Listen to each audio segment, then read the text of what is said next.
Hi, this is Michael Gilbo, and I am the narrator for Mark Cain's Circles of Hell series. And many of you may be waiting anxiously for the third book in the series, Deal with the Devil.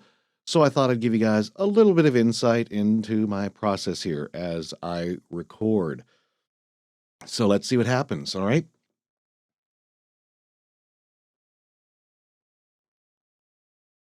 Chapter 7. So, what do we know? I asked Orson, pouring some sludge from the Mr. Coffee. Not much, he replied, sipping on his own brew. Flo disappears in a flash of light. Many of Hell's inhabitants could pull that off.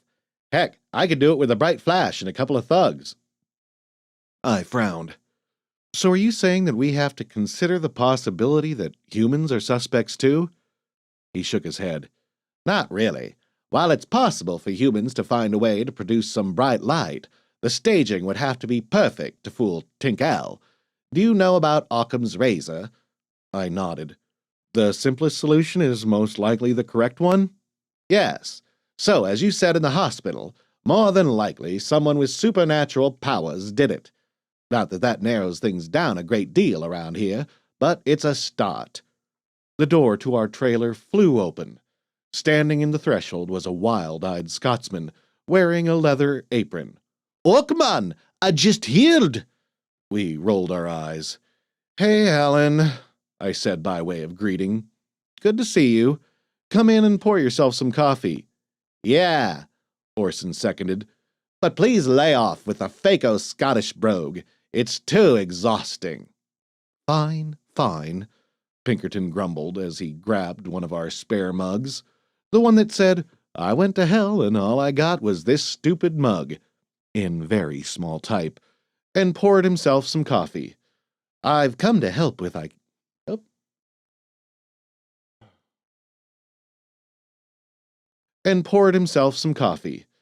I've come to help if I can with the Flo situation.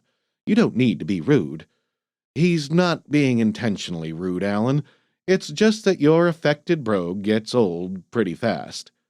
Alan Pinkerton, a close friend of ours and one of the greatest detectives in history, was indeed a Scotsman, but he had spent so many years in the United States during the last half of the 19th century, and then a century and a half in hell hanging out with Yankees, that he had long since lost his accent.